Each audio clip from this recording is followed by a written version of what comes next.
ओम शांति 24/3/2025 प्रातः मुरली। ओम शांति। बाप दादा मधुबन। बाबा आज कह रहे हैं, मीठे बच्चे, ये ज्ञान तुम्हें शीतल बनाता है। इस ज्ञान से काम क्रोध की आग खत्म हो जाती है। भक्ति से वो आग खत्म नहीं होती। मीठे बच्चे, ये ज्ञान तुम्हें शीतल बनाता है। इस ज्ञान से काम क्रोध की आग खत्म हो जाती है। भक्ति से वो आग खत्म नहीं होती। प्रश्न, याद में मुख्य मेहनत कौन सी है?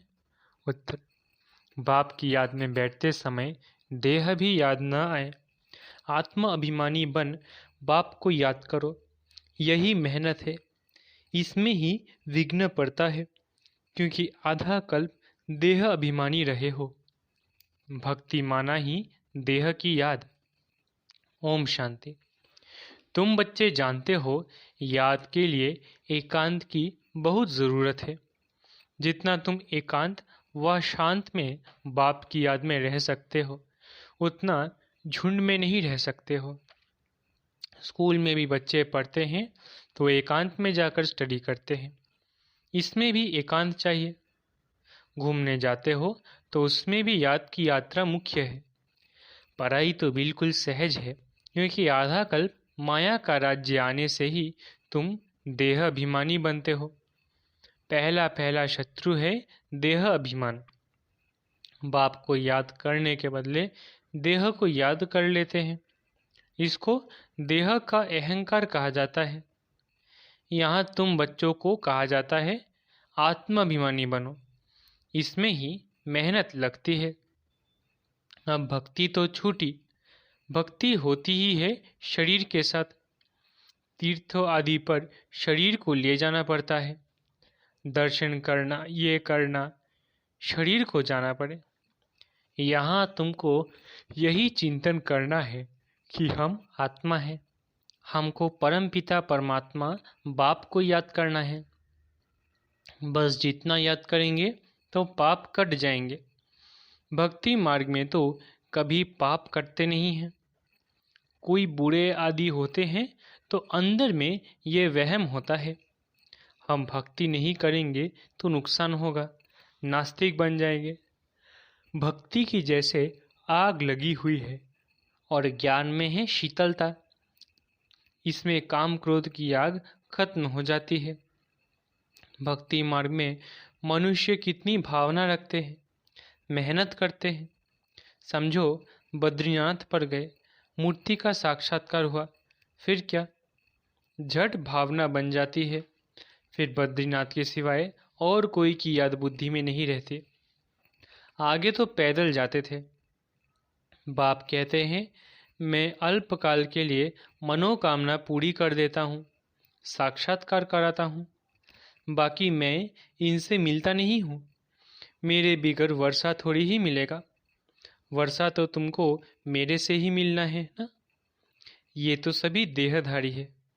वर्षा एक ही बाप रचता से मिलता है। बाकी जो भी है जड़ अथवा चैतन्य, वो सारी है रचना। रचना से कभी वर्षा मिल न सके। पतित पावन एक ही बाप है। कुमारियों को तो संग दोष से बहुत बचना है। बाप कहते हैं, इस पतित पने से तुम आदि मध्य अंत दुख पाते हो। अभी सब है पतित, तुम्हें अभी पावन बनना है। निराकार बाप ही आकर तुमको पराते हैं। ऐसे कभी नहीं समझो कि ब्रह्मा पराते हैं। सबकी बुद्धि शिव बाबा तरफ रहनी चाहिए। शिव बाबा इन द्वारा पराते हैं। तुम दादियों को भी पराने वाला शिव बाबा है। उनकी क्या खातिरी करेंगे? तुम शिव बाबा के लिए अंगूर आम ले आते हो। शिव बाबा कहते हैं, मैं तो अभोक्ता हूँ, तुम बच्चों के लिए ही सब कुछ है। भक्तों ने भोग लगाया और बांटकर खाया, मैं थोड़ी ही खाता हूँ। बाप कहते हैं, मैं तो आता ही हूँ तुम बच्चों को पढ़ाकर पावन बनाने। पावन बनकर तुम इतना ऊंच पद पाएंगे। मेरा धंधा ये है। कहते ही है शिव भगवानुवाच। ब्रह्मा भगवानुवाच तो कहते नहीं है, ब्रह्मावाच भी नहीं कहते। भल ये भी मुरली चलाते हैं, परंतु हमेशा समझो शिव बाबा चलाते हैं। किसी बच्चे को अच्छा तीर लगाना होगा तो खुद प्रवेश कर लेंगे। ज्ञान का तीर तीखा गाया जाता है ना। साइंस में भी कितनी पावर है, बॉम्बज़ादी का कितना धमाका होता है। तुम कितनी साइलेंस में रहते हो। साइंस पर साइलेंस विजय पाती है। तुम इस सृष्टि को पावन बनाते हो, पहले तो अपने को पावन बनाना है। ड्रामा अनुसार पावन भी बनना ही है, इसलिए विनाश भी नूंधा हुआ है। ड्रामा को समझकर बहुत हर्षित रहना चाहिए। अभी हमको जाना है शांति धाम। बाप कहते हैं वो तुम्हारा घर है, घर में तो खुशी से जाना चाहिए ना। इसमें देही अभिमानी बनने की बहुत मेहनत करनी है। इस याद की यात्रा पर ही बाबा बहुत जोर देते हैं। इसमें ही मेहनत है। बाप पूछते हैं, चलते फिरते याद करना सहज है या एक जगह बैठकर याद करना सहज है? भक्ति मार्ग में भी कितनी माला फेरते हैं, राम राम जपते रहते हैं, फायदा तो कुछ भी नहीं है। बाप तो तुम बच्चों को बिल्कुल सहज युक्ति बतलाते हैं। भोजन बनाओ, कुछ भी करो, बाप को याद करो। भक्ति मार्ग में श्रीनाथ द्वारे में भोग बनाते हैं, मुंह को पट्टी बांध देते हैं, जरा भी आवाज़ ना हो। वो है भक्ति मार्ग। तुमको तो बाप को याद करना है। वो लोग इतना भोग लगाते हैं, फिर वो कोई खाते थोड़ी ही है। पंडे लोग के कुटुंब होते हैं, वो खाते हैं। तुम यहाँ जानते हो हमको शिव बाबा पढ़ाते हैं। भक्ति में थोड़ी ही यह समझते हैं कि हमको शिव बाबा पढ़ाते हैं।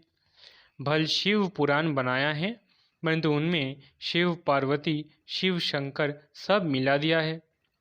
वो पढ़ने से कोई फायदा नहीं होता है। हर एक को अपना शास्त्र पढ़ना चाहिए। भारतवासियों की है एक गीता, क्रिश्चियन का बाइबल एक होता है। देवी देवता धर्म का शास्त्र है गीता, उसमें ही नॉलेज है, नॉलेज ही पढ़ी जाती है। तुमको नॉलेज पढ़नी है।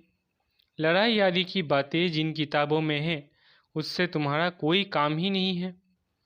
हम हैं योग बल वाले, फिर बाहुबल वालों की कहानियाँ क्या सुने। तुम्हारी वास्तव में लड़ाई है नहीं, तुम योग बल से 5 विकारों पर विजय पाते हो। तुम्हारी लड़ाई है 5 विकारों से, वो तो मनुष्य मनुष्य से लड़ाई करते हैं, तुम अपने विकारों से लड़ते हो। ये बातें सन्यासी आदि समझा न सके। तुमको कोई ड्रिल आदि भी नहीं सिखलाई जाती है। तुम्हारी ड्रिल है ही एक, तुम्हारा है ही योग बल। याद के बल से 5 विकारों पर जीत पाते हो। ये 5 विकार दुश्मन हैं, उनमें भी नंबर 1 है देहाभिमान। बाप कहते हैं तुम तो आत्मा हो ना, तुम आत्मा आती हो, आकर गर्भ में प्रवेश करती हो।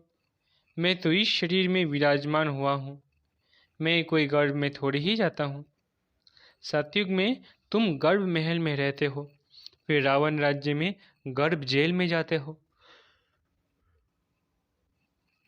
मैं तो प्रवेश करता हूँ, इसको दिव्य जन्म कहा जाता है। रामानुसार मुझे इसमें आना पड़ता है। इनका नाम ब्रह्मा रखता हूँ, क्योंकि मेरा बना है ना। एडॉप्ट होते हैं तो नाम कितने अच्छे अच्छे रखते हैं। तुम्हारे भी बहुत अच्छे अच्छे नाम रखे। लिस्ट बड़ी वंडरफुल आई थी संदेशी द्वारा। बाबा को सब नाम थोड़ी ही याद है। नाम से तो कोई काम नहीं, शरीर पर नाम रखा जाता है ना। अब तो बाप कहते हैं अपने को आत्मा समझ बाप को याद करो। बस तुम जानते हो हम पूज्य देवता बनते हैं, फिर राज्य करेंगे, फिर भक्ति मार्ग में हमारे ही चित्र बनाएंगे। देवियों के बहुत चित्र बनाते हैं, आत्माओं की भी पूजा होती है। मिट्टी के शालिग्राम बनाते हैं, फिर रात को तोड़ डालते हैं। देवियों को भी सजाकर पूजा कर फिर समुद्र में डाल देते हैं। बाप कहते हैं मेरा भी रूप बनाकर खिला पिलाकर फिर मुझे कह देते हैं ठीक कर भीतर में है। सबसे दुर्दशा तो मेरी करते हैं। तुम कितने गरीब बन गए हो। गरीब ही फिर ऊंच पद पाते हैं। साहूकार मुश्किल उठाते हैं। बाबा भी साहूकारों से इतना लेकर क्या करेंगे। यहाँ तो बच्चों के बूंद बूंद से ये मकान आदि बनते हैं। कहते बाबा हमारी एक ईंट लगा दो। समझते हैं रिटर्न में हमको सोने चांदी के महल मिलेंगे। वहाँ तो सोना ढेर रहता है। सोने की ईंटें होंगी तब तो मकान बनेंगे। तो बाप बहुत प्यार से कहते हैं मीठे मीठे बच्चों अब मुझे याद करो। अब नाटक पूरा होता है। बाप गरीब बच्चों को साहूकार बनने की युक्ति बताते हैं। मीठे बच्चे तुम्हारे पास जो कुछ भी है ट्रांसफ़र कर दो। यहाँ तो कुछ भी रहना नहीं है। यहाँ जो ट्रांसफ़र करेंगे वो नई दुनिया में तुमको 100 गुना होकर मिलेगा। बाबा कुछ मांगते नहीं हैं, वो तो दाता है। ये युक्ति बताई जाती है। यहाँ तो सब मिट्टी में मिल जाना है। कुछ ट्रांसफ़र कर देंगे तो तुमको नई दुनिया में मिलेगी। इस पुरानी दुनिया के विनाश का समय है। ये कुछ भी काम में नहीं आएगा। इसलिए बाबा कहते हैं घर घर में यूनिवर्सिटी कम हॉस्पिटल खोलो जिससे हेल्थ और वेल्थ मिलेगी। यही मुख्य है। अच्छा मीठे मीठे सिकिलधे बच्चों प्रति माता पिता बाप दादा का याद प्यारा गुड मॉर्निंग। रूहानी बाप की रूहानी बच्चों को नमस्ते।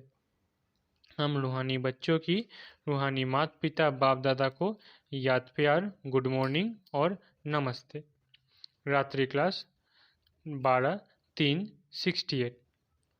इस समय तुम गरीब साधारण माताएं पुरुषार्थ करके ऊंच पद पा लेती हो। यज्ञ में मदद आदि भी माताएं बहुत करती है। पुरुष बहुत थोड़े हैं जो मददगार बनते हैं। माताओं को वारिस पने का नशा नहीं रहता। वो बीज बोती रहती, अपना जीवन बनाती रहती। तुम्हारा ज्ञान है यथार्थ, बाकी है भक्ति। रूहानी बाप ही आकर ज्ञान देते हैं। बाप को समझे तो बाप से वर्षा ज़रूर लेवे। तुमको बाप पुरुषार्थ कराते हैं, समझाते रहते हैं टाइम वेस्ट मत करो। बाप जानते हैं कोई अच्छे पुरुषार्थी है, कोई मीडियम, कोई थर्ड।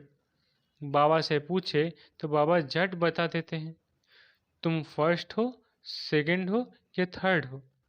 किसको ज्ञान नहीं देते हो तो थर्ड क्लास ठहरे। सबूत नहीं देते तो बाबा ज़रूर कहेंगे ना। भगवान आकर जो ज्ञान सिखलाते हैं वो फिर पराये लोक हो जाता है। ये किसको भी पता नहीं है। ड्रामा के प्लान अनुसार यह भक्ति मार्ग है। इनसे कोई मुझे प्राप्त कर नहीं सकता। सतयुग में कोई जा नहीं सकता। अभी तुम बच्चे पुरुषार्थ कर रहे हो। कल पहले मिसल जितना जिसने पुरुषार्थ किया है उतना करते रहते हैं। बाप समझ सकते हैं अपना कल्याण कौन कर रहे हैं। बाप तो कहेंगे रोज इन लक्ष्मी नारायण के चित्र के आगे आकर बैठो। बाबा आपकी श्रीमत पर ये वर्षा हम ज़रूर लेंगे। आप सामान बनाने की सर्विस का शौक ज़रूर चाहिए। सेंटर्स वालों को भी लिखता हूँ। इतने वर्ष पढ़े हो, किसको पढ़ा नहीं सकते हो तो बाकी पढ़े क्या हो। बच्चों की उन्नति तो करनी चाहिए ना। बुद्धि में सारा दिन सर्विस के ख्याल चलने चाहिए। तुम वानप्रस्थी हो ना। वानप्रस्थियों के भी आश्रम होते हैं। वानप्रस्थियों के पास जाना चाहिए। मरने के पहले लक्ष्य तो बता दो। वाणी से परे तुम्हारी आत्मा जाएगी कैसे। पतित आत्मा तो जा न सके। भगवानुवाच मामेकम याद करो तो तुम वानप्रस्थ में चले जाएंगे। बनारस में भी सर्विस ढेर है। बहुत साधु लोग काशीवास के लिए वहाँ रहते हैं। सारा दिन कहते रहते हैं शिव काशी विश्वनाथ गंगा। तुम्हारे अंदर में सदैव खुशी की ताली बजती रहनी चाहिए। स्टूडेंट हो ना, सर्विस भी करते हैं, पढ़ते भी हैं। बाप को याद करना है, वर्षा लेना है। हम अब शिव बाबा के पास जाते हैं, ये मनमना भव है। परंतु बहुतों को याद रहती नहीं है। झड़मुई झुगमुई करते रहते। मूल बात है याद की। याद ही खुशी में लाएगी। सभी चाहते तो हैं कि विश्व में शांति हो। बाबा भी कहते हैं उन्हें समझाओ कि विश्व में शांति अब स्थापन हो रही है। इसलिए बाबा लक्ष्मी नारायण के चित्र को जास्ती महत्व देते हैं। बोलो, ये दुनिया स्थापन हो रही है जहाँ सुख शांति पवित्रता सब था। सभी कहते हैं विश्व में शांति हो। प्राइज भी बहुतों को मिलती रहती है। वर्ल्ड में पीस स्थापन करने वाला तो मालिक होगा ना। इन्हों के राज्य में विश्व में शांति थी। एक भाषा, एक राज्य, एक धर्म था। बाकी सभी आत्माएं निराकारी दुनिया में थी। ऐसी दुनिया किसने स्थापन की थी? पीस किसने स्थापन की थी? फॉरेनर्स भी समझेंगे ये पैराडाइज था, इन्हों का राज्य था। वर्ल्ड में पीस तो अब स्थापन हो रही है। बाबा ने समझाया था, प्रभात फेरी में भी ये लक्ष्मी नारायण का चित्र निकालो, जो सभी के कानों में आवाज़ पड़े कि ये राज्य स्थापन हो रहा है। नरक का विनाश सामने खड़ा है। ये तो जानते हैं ड्रामा अनुसार शायद देरी है, बड़ों बड़ों के तकदीर में अभी नहीं है। फिर भी बाबा पुरुषार्थ कराते रहते हैं। ड्रामा अनुसार सर्विस चल रही है। अच्छा, गुड नाइट। धारणा के लिए मुख्य सार। पहला, संग दोष से अपनी बहुत बहुत संभाल करनी है। कभी पतितों के संग में नहीं आना है। साइलेंस बल से इस सृष्टि को पावन बनाने की सेवा करनी है। दूसरा, ड्रामा को अच्छी तरह समझकर हर्षित रहना है।